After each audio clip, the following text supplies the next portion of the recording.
in 1900 ആയപ്പോൾ Hugo de Vries, Karl Correns and von Tschermak ഈ 3 scientist independently നമ്മുടെ മെൻ്റലിൻ്റെ വർക്കുകളെ, ഇൻഹെറിറ്റൻസിനെ കുറിച്ചുള്ള എല്ലാ വർക്കുകളും ഇൻഡിപെൻഡൻ്റായിട്ട് റീഡിസ്കവർ ചെയ്തു. എന്നിട്ട് അവർ ആ ക്യാരക്ടറിനെ കുറിച്ച് സ്റ്റഡി ചെയ്തു. സോ മെൻ്റലിൻ്റെ 1865 പബ്ലിഷ് ചെയ്ത വർക്കൊക്കെ റെക്കഗ്നൈസ് ചെയ്ത് 1900 ഈ 3 സയൻറ്റിസ്റ്റുകളാണ്: Hugo de Vries, Karl Correns and von Tschermak. ഇവർ 3 പേരും ഇൻഡിപെൻഡൻ്റ് ആയിട്ട് റീഡിസ്കവർ ചെയ്തു മെൻ്റലിൻ്റെ റിസൾട്ടുകളൊക്കെ. ഇൻഹെറിറ്റൻസ് ഓഫ് ക്യാരക്ടറിനെ കുറിച്ചുള്ള മെൻ്റലിൻ്റെ എല്ലാ എക്സ്പെരിമെൻറ്റുകളും ഇവർ ഇൻഡിപെൻഡൻ്റ് ആയിട്ട് റീഡിസ്കവർ ചെയ്തു.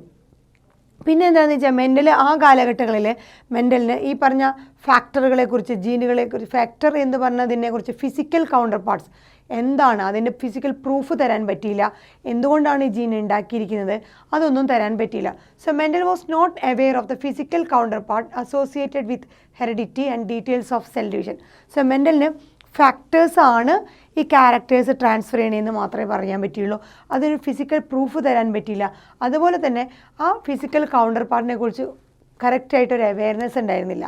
അതുപോലെ അതിനെ അസോസിയേറ്റ് ഈ കൗണ്ടർ പാർട്സാണ് എൻ്റെ ഹെറിഡിറ്റി, എങ്ങനെയാണ് സെൽ ഡിവിഷൻ, അതിൻ്റെ ഡീറ്റെയിൽസിനെ കുറിച്ചൊന്നും മെൻ്റലിന് അറിയുന്നുണ്ടായിരുന്നില്ല. ബിക്കോസ് അന്നത്തെ കാലത്ത് മൈക്രോസ്കോപ്പി അങ്ങനത്തെ ഒന്നും ഉണ്ടായിരുന്നില്ലാത്തതുകൊണ്ട് ഇതിൻ്റെ ഡീറ്റെയിൽഡ് ആയിട്ടുള്ള ഇൻഫർമേഷൻ ഒന്നും തന്നെ മെൻ്റലിന് അറിയില്ല. Mental just named it as A factor എന്ന് മാത്രം പറഞ്ഞു.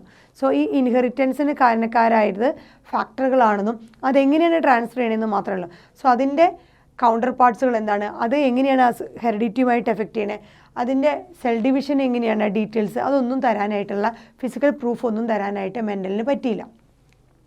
സോ പിന്നീട് ഒരുപാട് കാലങ്ങൾ കഴിഞ്ഞപ്പോൾ മൈക്രോസ്കോപ്പി ഒരുപാട് അഡ്വാൻസ് ചെയ്തു. സോ മൈക്രോസ്കോപ്പി ഇൻട്രൊഡ്യൂസ് ചെയ്തു. മൈക്രോസ്കോപ്പിയിലൂടെ ഒരുപാട് പുതിയ കണ്ടുപിടുത്തങ്ങൾ വന്നു. സോ അഡ്വാൻസ്മെൻറ്റ് ഇൻ മൈക്രോസ്കോപ്പി അത് എന്തിലേക്ക് ലീഡ് ചെയ്തു?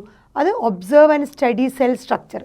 സെൽ എന്താണ്, സെല്ലിൻ്റെ ഉള്ളിൽ എന്തൊക്കെ കമ്പോണൻസ് ഉണ്ട്, സെല്ലിൻ്റെ സ്ട്രക്ചർ എങ്ങനെയാണ്, അതുപോലെ തന്നെ ക്രോമസോംസ് എന്താണ്, സെൽ ഡിവിഷൻ എങ്ങനെയാണ് നടക്കണേ, അങ്ങനെ ഡീറ്റെയിൽഡ് ആയിട്ടുള്ള സ്ട്രക്ചറുകളും അതിൻ്റെ ഡീറ്റെയിൽസൊക്കെ എങ്ങനെ മനസ്സിലായി?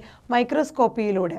സോ മൈക്രോസ്കോപ്പിയിലുള്ള അഡ്വാൻസ്മെൻറ്റുകൾ കാരണം ഈ പറഞ്ഞ സെൽ സ്ട്രക്ചറിനെ കുറിച്ചും ക്രോമസോമുകളെക്കുറിച്ചും സെൽ ഡിവിഷനെ കുറിച്ചൊക്കെ ഈച്ച് ആൻഡ് എവറി ഡീറ്റെയിൽസ് അറിയാൻ പറ്റി. അതോടൊപ്പം തന്നെ discovery of cytological details, cellular ഡീറ്റെയിൽസുകളൊക്കെ തന്നെ ഇൻക്ലൂഡിങ് എന്തൊക്കെയാണ്, സെൽ ഡിവിഷൻ, ഫെർട്ടിലൈസേഷൻ, അതൊക്കെ കണ്ടുപിടിക്കാൻ പറ്റി. എന്താണ് സെൽ ഡിവിഷൻ, സെൽ ഡിവിഷനിൽ എന്താണ് സംഭവിക്കുന്നത്, എങ്ങനെയാണ് ഗ്യാമറ്റുകൾ മൂവ് ചെയ്യുന്നത്, എല്ലാം മനസ്സിലാക്കാൻ പറ്റി.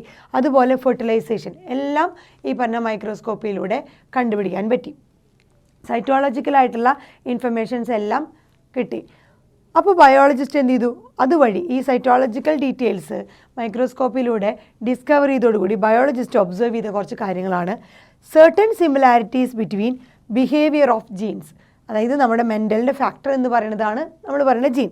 സോ ചില സിമിലാരിറ്റീസ് ആരും തമ്മിൽ, ബിറ്റ്വീൻ തമ്മിൽ ബിഹേവിയർ ഓഫ് ജീൻസ്, ഈ മെൻ്റലിൻ്റെ ഫാക്ടർ അഥവാ ജീനുകളുടെ ബിഹേവിയറും, അതുപോലെ ഡ്യൂറിങ് ഇൻഹെറിറ്റൻസ് നടക്കുമ്പോൾ ആ പ്രോസസ്സിൽ എങ്ങനെയാണ് ഈ ജീനുകൾ ബിഹേവ് ചെയ്യണത്, അതുപോലെ തന്നെ ക്രോമസോംസ് എങ്ങനെയാണ് ബിഹേവ് ചെയ്യണത് ഡ്യൂറിങ് സെൽ ഡിവിഷൻ സമയത്ത് ക്രോമസോംസ് എങ്ങനെയാണ് ബിഹേവ് ചെയ്യണത്, അതുപോലെ മെൻ്റലിൻ്റെ ഫാക്ടർ അഥവാ ജീനുകൾ ഇൻഹെറിറ്റൻസ് സമയത്ത് എങ്ങനെയാണ് ബിഹേവ് ചെയ്യുന്നത്. സോ ഡ്യൂറിങ് ഇൻഹെറിറ്റൻസ് ജീൻസിൻ്റെ ബിഹേവിയറും അതുപോലെ ഡ്യൂറിങ് സെൽ ഡിവിഷൻ ക്രോമസോംസിൻ്റെ ബിഹേവിയറും എങ്ങനെയാണ് സ്റ്റഡി ചെയ്തു.